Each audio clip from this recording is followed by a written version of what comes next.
ملک ریاض کے اوپر جو سپریم کورٹ نے جرمانہ لگایا تھا وہ 460 ارب روپے کا 460 ارب روپے کا ایک کرپشن کا جرمانہ لگا ہے ملک ریاض پہ، اور پوری ریاست پاکستان مڈل کلاس اور مزدور طبقہ اور کسانوں اور جو تنخواہ دار طبقہ ہے اس کا خون نچوڑ کے جو جمع کرتی ہے وہ 360 ارب روپے.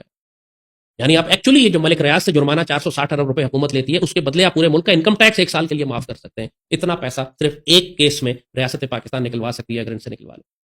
ڈاکٹر عاصم پہ جو کرپشن کے کیس بنے تھے وہ بھی کوئی 400 ارب کے تھے، 400 ساڑھے 400 ارب روپے کا کیس تھا. یعنی پاکستان کے پورے جمع شدہ انکم ٹیکس سے زیادہ کرپشن کا کیس ایک آدمی پر، doctor Asim per.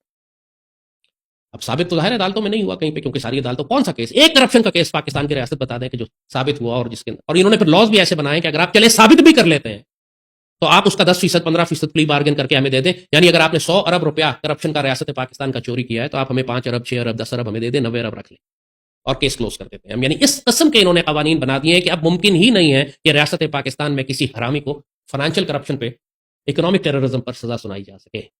That is the crisis. اب کیا کریں گے؟ اسی لیے اب ہم صاف بہت ڈائریکٹ پاکستان آرمی سے بات کر رہے ہیں کہ آپ کو اکنامک ٹیررزم کے کیسز کو بھی فوجی عدالتوں میں لانا پڑے گا.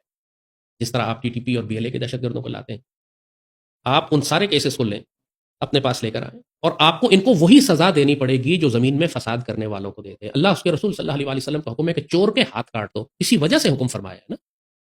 جب یہ حکم ہے قرآن میں اور سنت میں کہ چور کے ہاتھ کاٹ دو، یہ تو معاشی دہشت گردی ہے، یہ تو زمین میں فساد پھیلا جن کی وجہ سے لاکھوں اور کروڑوں لوگ مارے جاتے ہیں. پوری ریاست، اسلامی ریاست تباہ ہونے جا رہی ہے. اس زمین میں فساد پھیلانے کی سزا ہے ہاتھ اور پاؤں مخالف سمتوں سے کاٹ کر ان کو سولی چڑھا دیا جائے. یہ ہاتھ کاٹنے سے بات بہت آگے جاتی ہے.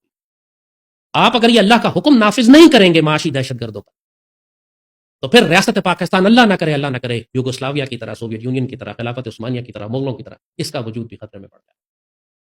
ریاست پاکستان کو کیا کرنا چاہیے؟ ہم کس طریقے سے پاکستان کی اکانومی ٹھیک کر سکتے ہیں، لوٹی ہوئی دولت نکال سکتے ہیں، آئی ایم ایف اور انٹرنیشنل ڈونر سے ہم کیسے ڈیل کریں، پاکستان کیا طریقے استعمال کریں کہ پاکستان کے اندر جو خزانے موجود ہیں ہم ان کو استعمال کریں. اللہ نے دنیا کا امیر ترین ملک پاکستان کو بنایا.